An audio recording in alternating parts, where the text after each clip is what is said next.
San Diego had a way of lying politely. The sky stayed blue even when people were plotting. The ocean sparkled like forgiveness. And the little beige bungalow on Seabreeze Lane looked exactly like it always had, quiet, modest, stubbornly unpretentious, while its fate was being discussed behind glowing screens. Margaret Maggie Collins was 69 years old and had lived in that house longer than she'd been anything else. Longer than she'd been a widow. Longer than she'd been a mother. Longer than she'd been tired. She bought the bungalow in 1989, 3 blocks from the water, when San Diego still felt like a secret instead of a brand. She was a middle school English teacher back then, married to a Navy mechanic named Thomas Collins, who came home smelling like oil and salt and hope. They painted the place themselves badly. Maggie picked the colors. Thomas pretended not to care. He died 7 years later, suddenly, on a rainy Tuesday that no one ever remembered correctly.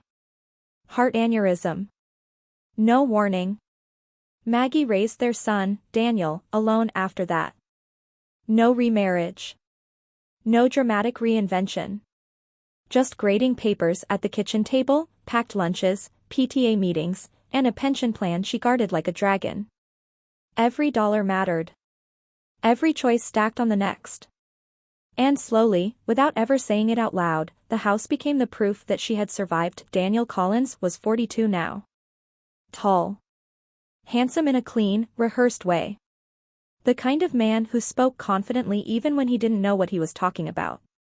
He worked in brand strategy, which Maggie understood only as something involving meetings, confidence, and words that meant nothing on their own. He visited once or twice a month. Always with urgency. "You should really think about downsizing, Mom," he'd say, standing in the doorway, never fully sitting down. "This place is a lot to manage." Maggie would smile. "It's been managing me just fine." Daniel always laughed too loudly at that. The girlfriend was new. Not new, but new enough that Maggie still felt like she was learning the rules. Her name was Talia Monroe. 28. Influencer. Wellness brand ambassador. Yoga. Matcha. Soft voice. Always filming something. She called Maggie Mama M without asking. "Oh my God, this house has character," Talia said the first time she visited, panning her phone slowly over the living room. "It's very retro-coastal." Maggie didn't miss the pause before retro. Talia had opinions. About light fixtures. About throw pillows. About what kind of life Maggie deserved at this stage. "You should be relaxing," she said once, gently touching Maggie's arm. "Not worrying about stairs." Maggie nodded politely. She'd been navigating stairs longer than Talia had been alive. It happened on a Tuesday afternoon. Maggie had just finished volunteering at the library, adult literacy tutoring, her favorite thing since retirement, and came home to find Daniel's iPad plugged into the kitchen outlet. He'd left it charging. Unlocked. The screen lit up with a soft ping as Maggie passed by, carrying groceries. She stopped, not out of curiosity at first, but reflex. Teachers noticed things. Screens. Words. A message preview glowed at the top. "Talia. Your mom still has those ugly shells by the window." Maggie stood very still. She told herself she didn't need to read it. That privacy mattered. That she trusted her son. But something in the phrasing, "still has," made her set the grocery bags down. She tapped the screen, the messages loaded slowly, like they knew what they were about to reveal. Talia and Daniel. Weeks. Months. Mockery disguised as concern. Talia, "I swear if she trips once we can document it." Daniel, "Careful, but..." "Yeah." "That'd make the case easier." Talia, "Assisted living equals problem solved." Daniel, "And the bungalow pays for itself." Maggie felt her mouth go dry. She scrolled. Photos of her living room, taken secretly. Notes about market comps. A Zillow screenshot with an estimated value that made her stomach flip. Then the line that changed everything. Talia, fake falls aren't even illegal if she's actually clumsy. Daniel, she already forgets stuff sometimes. Talia, exactly. We just need proof of incapacity. Maggie sat down. Slowly. Carefully. The house was quiet. The ocean wind moved the curtains. Somewhere, a neighbor's wind chime rang, cheerful and cruel. Her son, her only child, had been planning her disappearance like a project timeline. Maggie didn't cry. Not yet. She didn't confront Daniel. Didn't call anyone. Didn't take screenshots right away. She closed the iPad. Then she made herself a cup of tea. That night, she lay in bed staring at the ceiling fan, counting rotations, remembering Thomas's voice, remembering promises that had never included this. By morning, she had made a decision. If they thought she was frail, she would show them frail. By Thursday, Margaret Collins had perfected the art of seeming smaller. It wasn't difficult. People wanted older women to shrink. They leaned into the assumption the way they leaned into doorframes, without thinking. She let her shoulders curve forward just slightly. She took an extra beat before answering questions. She laughed softly when she misplaced her glasses, even though they were always exactly where she'd left them. On Friday morning, she called Daniel. "Sweetheart," she said, letting her voice waver just a touch. "Do you remember what day it is today?" There was a pause on the line.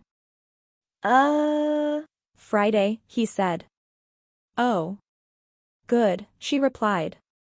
"I thought maybe it was Tuesday again." Daniel exhaled, relief and something else mixing together. Concern, maybe. Or opportunity. Daniel started coming by more often after that. Sometimes with Talia. Sometimes alone. They brought groceries Maggie hadn't asked for. They insisted on helping with the trash. Talia rearranged things under the guise of safety. "These rugs are a tripping hazard," she said brightly, rolling one up. Maggie watched without comment. She kept her hands folded. She asked them to remind her of names she knew perfectly well. She told the same story twice at dinner and pretended not to notice when Daniel exchanged looks with Talia. Inside, her mind was razor sharp.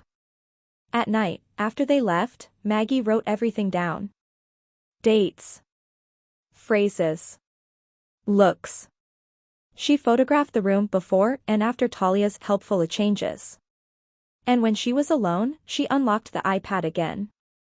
This time, she screenshotted everything. The real estate appraiser arrived the following Monday.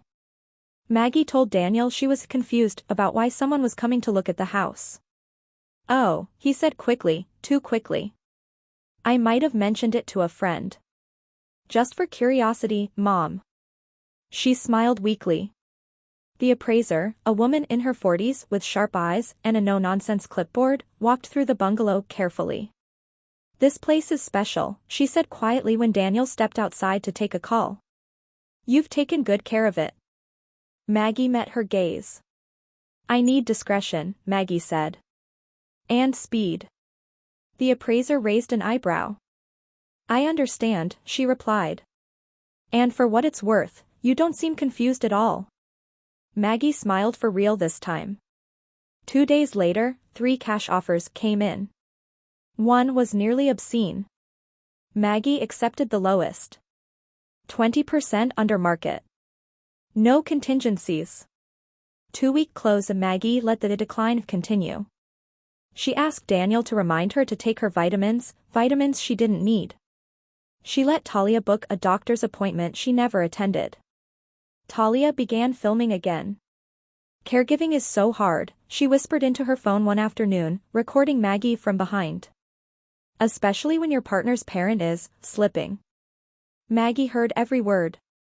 She also overheard the Vegas trip being planned. Daniel didn't know his mother could hear perfectly well through the thin walls of the bungalow. "Once the sale goes through," Talia said, "we'll be free." Free. From her, the closing happened quietly. No sign on the lawn. No neighbors alerted. Just paperwork, signatures, and a wire transfer that made Maggie's hands tremble, not from fear, but from finality. She moved the funds the same day. A financial advisor in another time zone. A secure annuity. Offshore protections Daniel would never think to look for. By the time he texted asking if she'd thought more about assisted living, Maggie was already packing. Only essentials. Clothes. Books. Photos. She left the shells by the window, Portland, Oregon, greeted Maggie with rain and silence. Her apartment was small. Clean. 3rd floor. No ocean view, but trees pressed close to the windows, green and alive. She bought a second-hand couch. A kettle she liked. A rug that didn't match anything. No one here knew her. That was the point. She registered for a library card. Signed up to volunteer. Took long walks where no one rushed her. And then, once she was settled, she prepared the package, certified mail. Daniel's address. Signature required. Inside. The final sale closing statement. Printed screenshots of the iPad messages. Disputed credit card charges from Vegas. A single photograph, Maggie's new view, rain-slicked trees, quiet, whole. On the back, in her careful handwriting. You wanted the California dream on my dime. I took it back and found a quieter one. She mailed it on a Wednesday. By Friday, the phone started ringing. She turned it to Do Not Disturb. Forever. The first video Daniel posted went live at 2:14 a.m. Maggie didn't see it. She was asleep, the rain tapping gently against her Portland window, her phone face down on the nightstand. But the internet saw it. Daniel sat in his car, face pale, eyes red, voice shaking as he talked about betrayal. About how his mother had been confused, how she'd been taken advantage of, how he'd only been trying to help. The comments were not kind. People asked why a confused woman had managed to sell a multi-million-dollar property in under 2 weeks. Why screenshots showed jokes about fake falls. Why Vegas charges appeared days before the sale. He deleted the video by morning. Talia left 2 days later. She posted a carefully filtered photo of herself on a balcony somewhere warm, captioned a choosing peace. She unfollowed Daniel first. Blocked him second. Without the house, without the cash, without the future she'd planned, there was nothing left to perform. Daniel kept posting. Explanations turned into accusations. Accusations turned into rants. He blamed real estate. He blamed greedy developers. He blamed the boomer generation for hoarding wealth. Eventually, he blamed his mother by name. That was when Maggie's lawyer, quiet, efficient, recommended by a Portland colleague, sent a single letter. Defamation warning. Cease and desist. Documentation attached. Daniel stopped posting after that. He didn't stop spiraling, but that wasn't Maggie's responsibility anymore. Maggie's days filled gently. She taught adult literacy classes twice a week, men and women who'd worked their whole lives without being taught how to read comfortably. She never rushed them. She understood shame and silence better than most. On Thursdays, she hiked with a small group of retirees. They moved slowly. They laughed easily. No one asked invasive questions. No one needed her house. No one needed her gone. At night, she read novels she'd meant to read for decades. She cooked simple meals. She slept deeply. Her phone stayed on Do Not Disturb. Unknown numbers never reached her. One afternoon, standing at her window, Maggie watched rain blur the city into something soft and forgiving. She thought about the bungalow. The shells. The ocean. The woman she used to be. She didn't hate Daniel. That surprised her. She didn't forgive him either. Some things existed outside that binary. What she felt instead was clarity. She had raised a son. She had loved deeply. She had survived betrayal without becoming bitter. And when the world tried to push her quietly out of her own life, she stepped sideways and kept walking. Margaret Collins did not disappear. She simply chose a life where no one mistook her patience for permission ever again.